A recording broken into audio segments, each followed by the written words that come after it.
கடைசி நாள்ல என்னை தாங்குவார் நீர் இல்லாமல் யார் உண்டு. உம்மை நம்பி நான் வீட்டை விட்டு வெளியே வந்துட்டேன். கிருபை செய்ய ஆண்டவரே. அற்புதமான அர்த்தமுள்ள பாட்டு. சில ஊழியக்காரர்களுடைய நல்ல காரியங்களை நமக்கு எடுக்கலாம். ஆனா அவங்களுடைய முடிவு, அவருடைய தவறான உபதேசங்கள், அவைகள் எல்லாத்தையும் நம்ம இக்னோர் பண்ணிடணும். அப்படி செஞ்சிட்டோம்னாக்கா நம்மளையும் காப்பாத்திக்கலாம், நம்முடைய ஆவிக்குரிய ஜீவித்தையும் உயர்த்த கர்த்தர் நமக்கு உதவி செய்வார்.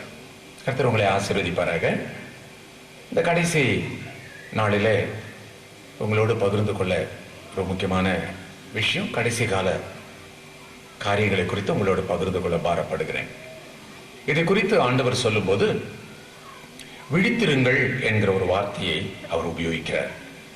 விழித்திருங்கள், அலர்ட்டாக இருங்கள், எப்பொழுதும் ஜாக்கிரதையாக இருங்கள், விழித்திருங்கள். எதுக்காக அந்த வார்த்தையை சொல்லுகிறார்? அவர் தன்னுடைய வருகையை குறித்து சொல்லும் வேளையில இந்த வார்த்தையை உபயோகிக்கிறார். இதே வார்த்தையை மற்ற இடங்களிலும் உபயோகிக்கிறார்.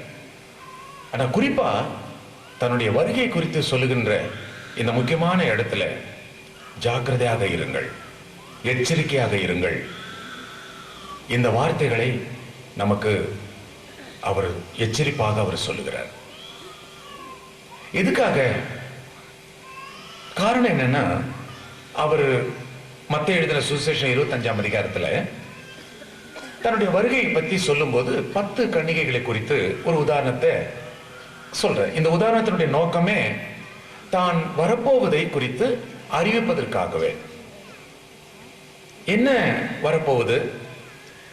2ஆம் முறை வரப்போகிற விஷயத்தை குறித்து. அதுக்கு இந்த உதாரணத்துக்கும் என்ன சம்பந்தம் இருக்குது?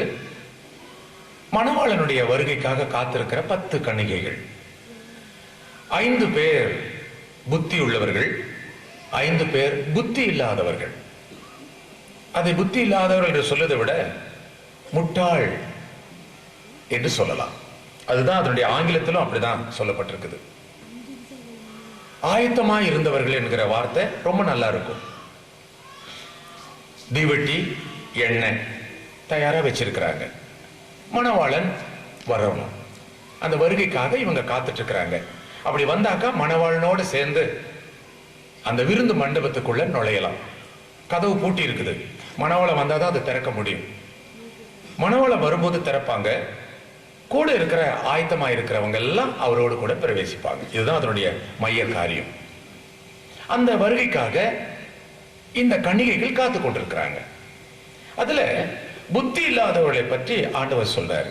ஏன் அவங்களுக்கு புத்தி இல்லை அப்படின்னாக்கா, வருகையின் சமயத்துல, மணவாளனுடைய வருகையின் சமயத்துல லேட்டா போச்சு. இவங்க போட்ட கணக்கு வேற. அவரு இந்த டைமுக்கு வரேன்னு சொல்லிதான் இருக்கு, வருகிறேன்னு சொல்லி இருக்கிறாரு, நிச்சயமா வருவாரு. ஆகவே அவங்க காத்துட்டு இருக்கிறாங்க. ஆனா கொஞ்சம் லேட்டா ஆயிடுச்சுன்னு தெரிஞ்ச உடனே இப்பதான் அசதியா இருந்தது அவங்களுக்கு புரியுது. லேட்டாய் போச்சு. கையில் இருக்கிற தீவெட்டியில் இருக்கிற எண்ணெய் குறைய குறைய குறைய எரியுறது நிக்க போகுது. இன்னும் எண்ணெய் இருந்தாதான் தொடர்ந்து அதை எரிய வைக்க முடியும். மற்ற புத்தி உள்ள கன்னிகள் கொஞ்சம் எக்ஸ்ட்ரா எண்ணெயை கையிலேயே வச்சிட்டு இருக்கிறாங்க. ஒருவேளை லேட்டா ஆனா கூட இந்த எண்ணெயை வச்சு நம்ம அட்ஜஸ்ட் பண்ணலாம், எப்படியும் சரி வருகையில மாத்திரம் நம்ம மிஸ் ஆயிடக்கூடாது. அதுதான் நோக்கம். கர்த்தருடைய வருகையில நம்ம மிஸ் ஆயிடக்கூடாது, தவறிடக்கூடாது. அதுக்காக உள்ள ஆயத்தம் தான் எக்ஸ்ட்ரா ஆயில். ஆனா இவங்க சொன்ன மாதிரி வந்துருவாருன்னு தப்பு கணக்கு போட்டாங்க. ஆண்டவருடைய வருகையில எப்பவுமே அவருக்கெல்லாம் 1 வருஷம் 1000 வருஷம் மாதிரி, 1000 வருஷம் 1 வருஷம் மாதிரி. ஆனா அவர் சொன்னது உண்மைதான். அது எப்படி சொல்லி இருக்கிறார் தெரியுமா?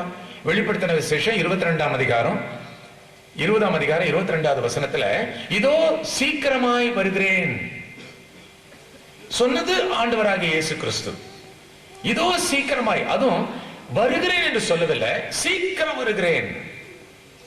அதனால்தான் ஆரம்ப திருச்சபையில கர்த்தருடைய வருகையை அப்பவே எதிர்பார்த்திருந்தாங்க. எதிர்பார்த்ததுனாலதான் மாரநாதா என்ற வார்த்தையை உபயோகிக்க ஆரம்பிச்சாங்க. ஒருவரை ஒருவர் சந்திக்கிற வேளையில எல்லாம் good morning, good evening, praise the Lord இப்படி எல்லாம் சொல்றோம் இல்லையா, அதுக்கு பதிலா அவங்க மாரநாதா என்ற வார்த்தையை உபயோகிச்சாங்க. இதோ கர்த்தர் வருகிறார், கர்த்தர் வருகிறார், கர்த்தர் வருகிறார். ஒரு பார்க்கும் போதெல்லாம் இது ஒருத்தரை ஒருத்தர் ஆயத்தப்படுத்தவும் ஜாக்கிரதைப்படுத்தவும் திருச்சபை மக்களை எச்சரிக்கவும் இந்த வார்த்தைகளை உபயோகிக்கும்படி கட்டளை கொடுக்கப்பட்டது அப்போஸ்தலர்களால.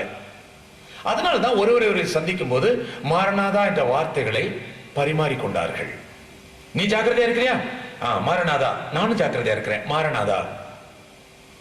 இது நம்மை நாமே ஜாக்கிரதைப்படுத்திக் கொள்கிறது, மற்றவர்களையும் ஜாக்கிரதைப்படுத்திக் கொள்ள வைப்பது. ஆனா இன்னைக்கு யாரும் அதை உபயோகப்படுத்துறது இல்லை அந்த வார்த்தையை. ஆனா ஆதி திருச்சபையில அந்த வார்த்தையை தான் உபயோகப்படுத்திட்டு இருந்தாங்க. அப்ப அந்த காலத்திலேயே கர்த்தருடைய வருகைய அந்த சீக்கிரமா என்ற வார்த்தையை அப்படியே எடுத்துக்கிட்டாங்க. அப்பவே அதை எதிர்பார்த்தாங்க, அப்பவே அதை பத்தி பிரசங்கம் பண்ணாங்க. இதனால வந்த பிரச்சனை என்னன்னா, தெசலோனி சபைக்காரங்க வருகைக்காக ஆயத்தப்படுத்துறேன்னு சொல்லிட்டு வேலை வெட்டிக்கு போகாம உட்காந்துட்டாங்க. அந்த ரிப்போர்ட் பவுலுக்கு கிடைச்சிருச்சு. ஏன் உட்கார்ந்தாங்க அப்படின்னா அதுக்கும் சில காரணம் இருக்குது. ஆதி திருச்சபையில எல்லாம் தசம பாகம் கிடையாது. பழைய ஏற்பாட்டு காலத்தோட தசம பாகம் முடிஞ்சிருது. புதிய ஏற்பாட்டு காலத்துல தசம பாகம் கிடையாது.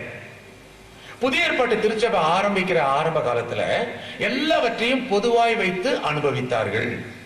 அவங்கவுங்க வாங்குற சம்பளத்தை எல்லாம் சபைக்கு கொண்டு வந்து கொடுப்பாங்க. அவங்க தான் அரிசிக்கு பணம் கொடுக்கறது, மிளகாய்க்கு பணம் கொடுக்கறது, பருப்புக்கு பணம் கொடுக்கறது, கல்யாண செலவுக்கு கொடுக்கறது எல்லாம். ஏன்னா எல்லா பணமும் இங்க தானே சேருது.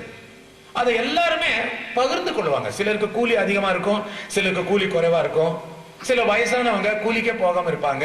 அப்படிப்பட்டவங்களுக்கு இந்த திட்டம் ரொம்ப பிரயோஜனமா இருந்தது. எல்லாருக்கும் இதுதான் சோசியலிசம் சொல்லுவாங்க. எல்லாரும் ஒன்று போல, பணக்காரனே இல்லாம எல்லாரும் ஒரே மாதிரி அப்படின்ற அத கம்யூனிஸ்டுக்காரங்க வித்தியாசமா புரிந்து எடுத்துக்கொண்டாங்க. அப்போ இந்த ஏற்பாடு அந்த காலத்துக்கு தேவையா இருந்தது. அப்போ திருச்சபை கொஞ்சமா வளர்ந்துட்டு இருக்கிற ஆரம்ப நாட்கள் அதை பொதுவாக வைத்து அனுபவித்தாங்க. அப்ப இந்த தெசலோனி சபையில இருக்கிற ஆளுங்க தான் என்ன பண்ணிட்டாங்க, நமக்கு என்ன வேலைக்கு போகாட்டாலும் சபை பணம் கொடுத்துருது, சாப்பாடு நமக்கு வேலைக்கு வந்துருது, ஆண்டவருடைய வருகைக்கு நான் காத்திருக்கிறேன்னு சொல்லிட்டு சும்மாவாது ஜம்மமா உக்காந்துக்கிறது. சிலர்லாம் இருக்காங்க பாருங்க, வேலை வெட்டிக்கெல்லாம் போகாதுங்க, தண்டத்துக்கு வீட்டுல உக்காந்துக்குவாங்க. பொண்டாட்டி கஷ்டப்பட்டு உழைப்பாங்க, இவன் தின்னுகிட்டு உக்காந்து இருப்பாங்க.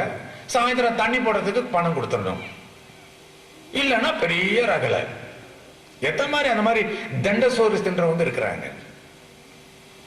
கர்த்தர் அவர்களை எச்சரிக்கிறார், அப்படிப்பட்டவர்களை எச்சரிக்கிறார். அப்பதான் இந்த விவரங்கள் பவுலுக்கு போன உடனே லெட்டர் எழுதுறார்.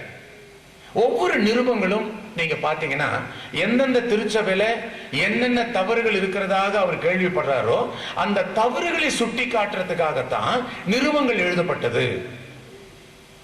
நேர்ல வந்து சொல்ல முடியல, ஆகவே கடிதத்தின் மூலமாய் அவர்களுக்கு செய்திகளை சொல்லுவாங்க. நீங்க இப்படி இருக்குது நான் கேள்விப்படுறேன், கலாத்தியரே உங்களுக்குள்ள விபச்சாரம் இருக்குது நான் கேள்விப்படுறேன், ஜாக்கிரதை. சில இடத்துல பவுல் சொல்றாரு, நான் பெரம்ப கொண்டு வரணுமான்னு கேட்கிறாரு, வாதியார் மாதிரி. அப்படி உரிமையோட கேட்கறதுக்கு ஊழியக்காரனுக்கு உரிமை இருக்குது. கர்த்தர் அந்த உரிமையை கொடுத்திருக்கிறார், கண்டிக்க உரிமை கொடுத்திருக்கிறார், திட்டுறதுக்கு உரிமை கொடுத்திருக்கிறார். ஆண்டவரே கோபம் வரும்போது திட்டுறாரு, விபச்சார சந்ததின்றாரு, பிசாசுன்றாரு. ஆகவே அந்த மாதிரி உரிமை ஊழியக்காரர்களுக்கு கொடுத்திருக்கிறார். அது தகப்பன் ஸ்தானத்துல இருந்து அது கண்டிக்கிறது. ஆனா சில சமயத்துல பாருங்க, சர்ச்சுக்குள்ள யாராவது ஒரு பையன் சேட்டை பண்ணான்னா சர்ச்சில் இருக்கிற மூப்பர்கள் யாராவது வந்து அந்த பையனை கண்டிச்சா பெத்தவங்களுக்கு கோபம் வந்துருது. என் பையனை கண்டிக்க நீ யாரியா? அவன் சேட்டை பண்ணுவான், எல்லாம் பண்ணுவான், நீ யாரு? சபை மூப்பர்கள் கண்டிக்காம யார் கண்டிக்கிறது? அதுக்குதான் கர்த்தர் அவங்களை நியமிச்சு வச்சிருக்கிறாங்க இப்படிப்பட்ட காரியங்களை கவனிக்கிறதுக்கு. வாலிப பிள்ளைங்க எப்படி உட்கார்ந்து இருக்கிறாங்க, அவங்களுடைய காரியங்கள் எப்படி இருக்குது, இந்த ஒழுங்கெல்லாம் கவனிக்கிறதுக்கு அதுக்காக ஊழியக்காரர்களை கர்த்தர் நியமிச்சு இருக்கிறாரு. ஆனா கண்டிக்கிறது நிறைய பேருக்கு இஷ்டம் இல்லை. பவுல் சரியாதான் கண்டிப்பாரு. அதே மாதிரி பேதுருவும் கண்டிப்பாரு. அப்படி கண்டிச்சுதான் எழுதினார். இந்த மாதிரி உங்ககிட்ட தெசலோனி சபையில இந்த மாதிரி நிறைய பேரு தண்டத்துக்கு உட்காந்துட்டு வீட்டுல உட்காந்து சாப்பிட்டுட்டு இருக்கிறீங்க, வேலை வெட்டிக்கு போறதுல, கேட்டா வருகைக்கு நான் ஆயத்தமா இருக்கிறேன், அவருடைய வருகை எந்த நிமிஷமும் வரும் அப்படின்னு பிரசங்கம் கேட்டிருக்கிறேன். அதனால வேலை செஞ்சிட்டு இருக்கும் போது வந்துச்சா, வந்துட்டேன் என்ன, வேலையை விடும் போது நீ தாராளமா போலாமே, வேலை செஞ்சிட்டு இருக்கும் போதே நீ எடுத்துக்கொள்ளப்படலாமே. அப்படிதானே ஆண்டவர் சொல்லி இருக்கிறாரு. ஆண்டவருடைய வருகை ரெண்டு விதம், ஒன்னு ரகசியம், இன்னொன்னு பரசியமா வர்றது. ரகசிய வருகைக்கு வார்த்தைகள் தெளிவாக இல்லாம போனாலும், ஆனா ரகசிய வருகை உண்டு என்பதற்குள்ள நிறைய வார்த்தைகள் உண்டு. இயேசு சொல்றார், இதோ நான் திருடனை போல வர்றேன். ஏன் அந்த வார்த்தையை அவர் உபயோகிக்கிறாரு? ஏன் வேற உதாரணமே ஆண்டவருக்கு கிடைக்கலையா? திருடனை போல வர்றேன். என்ன இயேசு திருடனா? இல்ல, திருடன் சொல்லிட்டு வரமாட்டான். 14ஆம் தேதி வர அவன் பின்னாடி பொறக்கடை கதவை கொஞ்சம் திறந்து வை. எந்த திருடனாவது அப்படி லெட்டர் போட்டு வருவானா? நீங்க தான் விடுவீங்களா? அதுதான், சொல்லாம வர்றவன் தான் திருடன். அவன் எந்த நேரத்தில் வேணாலும் வருவான். அதுக்காக தான் அந்த உதாரணத்தை அவர் சொன்னார், திருடனை போல வருகிறேன்.